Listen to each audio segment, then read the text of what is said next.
आज एक ही कहानी सुनाऊंगी। मीराबाई की कहानी सुनिए। मीराबाई के बारे में क्या क्या अलग है, क्या याद है उनके बारे में? एक एक पॉइंट सब बता दो। कृष्ण जी को भक्त थी ना उनकी बहुत। आज एक और भक्ति की कहानी सुनाती हूँ। नाम है नरसी। ये कहानी है गुजरात की। गुजरात जब मुगलों का शासन था, ये तब की बात है। और ये कहाँ किस में लगे हुए थे? ये भक्ति में लगे हुए थे। किसकी भक्ति? कृष्ण जी की। कृष्ण जी की भक्ति में दिन रात कृष्ण कृष्ण कृष्ण कृष्ण उनके ही कविता करना, उनकी ही पद गाना, उनकी भक्ति करना, उनके बारे में लोगों को बताना। बैठे हैं तो जब ध्यान कर रहे हैं तो कृष्ण जी का ही नाम ले रहे हैं, ऐसा उनका चलता था। उनकी एक पत्नी थी और एक बेटी। हम वैसे तो कहते हैं कि उनके जीवन में उनको कम से कम 50 से ज़्यादा बार कृष्ण भगवान ने दर्शन दिए, 50 से ज़्यादा बार। लेकिन हम यहाँ पर आज एक ही जो उनके जीवन की एक कहानी है उसके बारे में बात करेंगे। हमारे यहाँ पर एक चीज़ होती है भात चढ़ाना। जब शादी होती है ना लड़की के यहाँ पर, तो वहाँ पर मायके वाले भात लेकर जाते हैं। भात मतलब चावल नहीं होता है, भात मतलब होता है उसके परिवार के लिए जो भी कुछ ले जा सकते हैं, कपड़े, गहने, सामान, जो भी कुछ ले जा सकते हैं, सब कुछ ले जाकर वहाँ पे देना उनको, ससुराल वालों को। हाँ, वो भात कहलाता है। ठीक है। तो अब ये नरसी जी हैं। अब ये यहाँ पर अपनी पत्नी के साथ और बच्चों के साथ रह रहे हैं। जब अपने भाई से ये अलग होते हैं, इनका भाई इनको अपने आप से अलग कर देते हैं, तो क्योंकि वो लोग व्यापारी थे, मेहता, तो बहुत पैसा था। इतना पैसा ही आधा आधा बंटवारा होता है, इनको पैसा मिलता है खूब सारा। तो ये तो भक्ति में रहते हैं, तो जितने भी जैसे गांव में किसी की शादी हो रही है तो उनको दान दिया, शादी में खर्च किया। जैसे बेटियों की शादी होती है तो बहुत सारा धन देते हैं ना, तो वो दे दिया। कोई साधु महात्मा आए हैं तो उनकी सेवा में लग गए, वहाँ खर्च किया। कमाते कुछ नहीं थे, लेकिन जितना था उतना देते ही थे, क्योंकि उन्हें तो भक्ति करनी है, वो भक्ति कर रहे थे। ऐसा करते करते इनकी बेटी बड़ी हो गई, उसकी शादी करनी थी। इन्होंने शादी की और अच्छे घर में की। जैसे खुद व्यापारी थे, इनके पास अभी खूब सारा धन है, तो इन्होंने खूब धन दिया और अच्छे घर में उसकी शादी कर दी। और ये क्या करने लगे, वही कि गांव में किसी की शादी है तो वहाँ पर दान कर रहे हैं। कोई साधु महात्मा कहीं कोई जा रहा है तो उसके हाथों से भेज रहे हैं, उनकी खूब सेवा कर रहे हैं। अब धीरे धीरे धन खत्म हो गया है इनके पास से। बेटी की शादी हो गई है, यहाँ पर पति और पत्नी दो रहे। ठीक है। अब यहाँ पर धन खत्म हो गया है, कभी मिल रहा है खाने को, कभी नहीं मिल रहा है, लेकिन भक्ति कर रहे हैं दोनों। और जो भी साधु महात्मा जो देखते थे कि कहाँ यहाँ पर कौन सा शुद्ध स्थान है, तो देखते थे कि यही है, यहाँ पर ये लोग भी भक्ति कर रहे हैं, यहाँ पर हम भी बैठ जाते हैं। तो वो बताते थे, कृष्ण की लीलाएं गाते थे कि कृष्ण जी ने ऐसा किया, और खुद भी कर रहे हैं और दूसरे भी यही काम कर रहे हैं। तो उनके यहाँ पे बहुत सारे साधु रहते थे, वो और उनकी पत्नी। बेटी की शादी हो गई है। अब बेटी के घर में उसकी बेटी की शादी, ठीक है। तो उसके जो ससुराल वाले रहते हैं, बेटी के ससुराल वाले, वो लोग इनको इनवाइट नहीं करते। बेटी को ये चीज़ बुरी लगती है। उसको तो ये लगेगा ना कि कुछ हो या ना हो, है तो मेरे माता पिता ही, उनको तो आना ही चाहिए। तो वो अपने ससुराल वालों से बोलती है कि उनको बुला लो। वो कहते हैं कि वो आकर करेंगे क्या? ससुराल वाले बोलते हैं वो आकर करेंगे क्या, यहाँ आएंगे हमारी नाक और कटाएंगे। ये पैसे वाले लोग हैं ना। भगवान दो तरीके से परीक्षा लेते हैं, या तो बहुत ज़्यादा गरीब कर देते हैं या बहुत ज़्यादा अमीर कर देते हैं। बहुत ज़्यादा अमीर कर देंगे तो क्या होगा, इंसान पैसों के मैनेजमेंट में लग जाएगा कि यहाँ खर्च करना है, वहाँ खर्च करना है, वहाँ से बचाना है, उसका भी ले लेना है, ये भी कर लेना है। तो भगवान का नाम लेना भूल जाता है, भजन करना भूल जाता है, बड़े बड़े मंदिर बनवा देता है, लेकिन पूजा करने नहीं पहुँच पाता है। ठीक है। दूसरे तरीके से बहुत ज़्यादा गरीब कर देंगे, तब ये देखेंगे कि इन मुसीबतों में भी ये मुझे याद करता है, या यही बोलने लगता है कि मैंने तो बहुत किया लेकिन भगवान मेरे लिए कुछ भी नहीं कर रहे हैं। भगवान दो तरीके से परीक्षा लेते हैं। एक उधर पे अमीर लोग हैं, अब वो क्या बोल रहे हैं कि वो तो क्या करता है, दिन भर भक्ति करता रहता है, तुम्हारा बाप वो करेगा ही क्या यहाँ आकर, हमारी नाक और कटवाएगा। इतना गरीब कोई देखेगा तो कहेगा इतना गरीब रिश्तेदार है, वो मना कर दे। अब सास ससुर दोनों ये सोच रहे हैं कि इस बेवकूफ़ को कैसे समझाएं, ये तो मतलब ममता में लगी हुई है कि इसके माँ बाप आ जाएं, लेकिन यहाँ तो हालत ख़राब हो जाएगी। तो वो बोलते हैं कि ठीक है, हम सोचते हैं। और वो दोनों मिलकर इतनी लंबी लिस्ट तैयार करते हैं सामान की, भात की, कि नरसी कभी आ ही नहीं पाई ये भात लेकर। मतलब कोई भी चीज़ घर की ऐसी नहीं थी जो उन्होंने छोड़ दी हो, ना मंगवाई हो, और हर चीज़ 100-100 किलो की लिखी थी। मतलब आटा, दाल, चावल, शक्कर, कुछ भी लिखा हो, सब कुछ 100 किलो का। यहाँ तक कि जो अब तो मिक्सर ग्राइंडर होता है अपने पास में, पहले सिल होती थी, सिल तो सबको मालूम है ना, वो लिखी थी सोने की। मतलब जो पत्थर है वो भी लिखा था सोने का 100 किलो, 100 किलो का लिखा हुआ सोने का। वो मंगवाया था कि हमको मसाला पीसने के लिए, चटनी पीसने के लिए हमको वो सिल चाहिए है सोने की। और ये लेकर पहले वो तो होते नहीं थे पोस्टमैन, तो जो गांव में जो नाऊ कहलाते हैं, जो वो होते थे नाई, वो लेकर जाते थे। वो लेकर जाने लगे तो इनके ससुराल वाले बोलते कुछ खाने को ले जाना, नहीं तो वहाँ पे खाने को भी नहीं मिलेगा। तो कहता है कि ऐसा कैसे, आपने सामान तो इतना भारी लिखवाया है, लोग बता रहे हैं, तो जो इतना सामान लाएंगे वो क्या मुझे एक टाइम का खाना भी नहीं देंगे। वो चले जाते हैं, उनके गांव पहुंचते हैं और लोगों से पूछते हैं कि यहाँ पे नरसी मेहता कहाँ रहता है। तो कहते हैं अच्छा बाबा जी के घर जाना है। कहते हैं उनको बाबा जी कहते हैं, मुझे मालूम नहीं है, मुझे नरसी मेहता के घर जाना है। तो वो कहते हैं नरसी मेहता के घर जाओगे वहाँ कुछ नहीं मिलेगा, तुम एक काम करो, उनके भाई के घर चले जाओ। तो वो कहते हैं कि दोनों भाई ही हैं, यहाँ नहीं तो वहाँ सही, हमें तो चिट्ठी पहुँचानी है उनके घर तक। तो वो उनके भाई के घर पहुँच जाते हैं। उनका भाई बोलता है कैसे आना हुआ, कौन हो तुम। वो बताते हैं कि हम उसके ससुराल से आए हैं, बेटी के ससुराल से, और वहाँ से ये चिट्ठी आई है। वो चिट्ठी पढ़ते हैं तो वो कहते हैं ये लिस्ट है, और वो उसको भगा देते हैं, चले जाओ यहाँ से, ये हमारा इससे कोई रिश्ता नहीं है, और उसको पानी तक नहीं पूछते। वो कहते हैं यार ये कैसा, वो तो कह रहे थे कि वहाँ बड़ा आदर सम्मान होगा, बड़ा पैसा है, उनने तो एक गिलास पानी तक को नहीं पूछा। तो वो वहाँ से निकल के फिर वो पूछते हैं कि भैया बाबा जी का घर बता दो। लोग उसको बाबा जी के घर तक पहुँचाते हैं।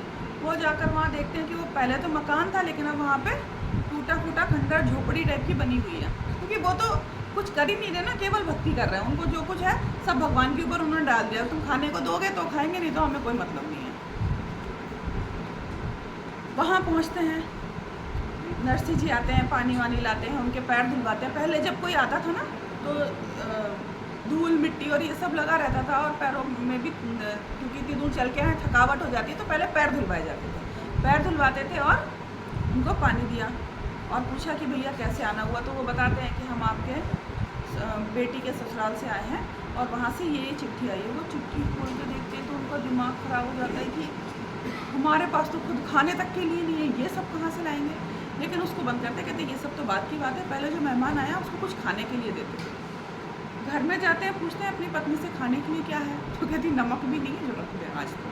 मतलब इतने सारे साधुओं को देना ही होता है, खुद भी खाना ही होता है, कभी मिलता है कभी नहीं मिलता है। तो भक्ति में लगे, उनको फ़र्क नहीं पड़ता ना एक्चुअली कि भूख लगी है नहीं लगी है, लेकिन अब मेहमान आया है उसको तो देना पड़ेगा। तो कहते हैं जाओ देखो पड़ोस अड़ोस में कोई कुछ उधार दे दे तो जाकर ले आना। अब उनकी पत्नी चली गई है उधार लेने के लिए, देखने के लिए। तब तक भगवान समझ जाते हैं, कहते ये क्या ही कर पाएगा, पड़ोसी भी क्या ही देंगे इसको, हर चीज़ थोड़ी मिल जाएगी। जब मेहमान आता तो अपन अच्छे से अच्छा खाने की कोशिश करते हैं ना, ये भी बना दें वो भी बना दें, ऐसा भी कर दें। तो भगवान आते हैं और नरसी तो कहाँ है, अंदर है, वो भी गए हैं पड़ोसियों के यहाँ मांगने, और पत्नी की गई है। वो नरसी का रूप लेकर आते हैं, सोने की थाली में, सोने के गिलास में, और कटोरियों को लेकर उनके सामने भोजन लेकर आ जाते हैं, इतना सारा भोजन। और वो जो नाई था वो कहता है गया तो झुग्गी के अंदर था, लेकर सोने की थाली में सामान आया, इसीलिए सब लोग यहाँ नहीं आने दे रहे थे मुझे। ऐसा ही लगता ना, उसको समझ ही नहीं आया कि चल क्या रहा है। वहाँ जितने अमीर घर में गए थे वहाँ पानी भी नहीं मिला, झुग्गी में आए हैं तो सोने की थाली में खाना मिल रहा है, वो भी व्यंजन मिल रहा है।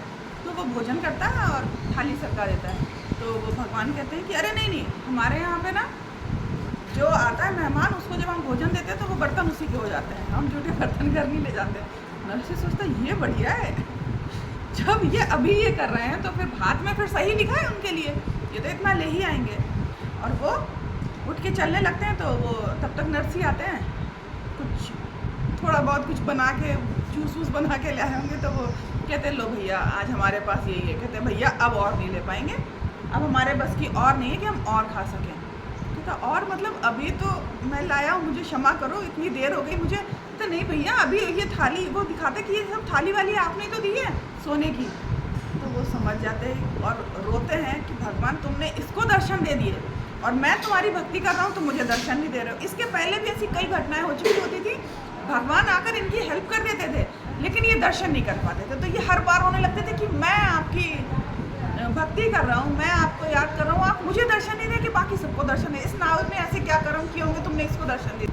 ठीक है, कहानी आगे बढ़ती है। अब इनको क्या करना है, भात ले जाना है।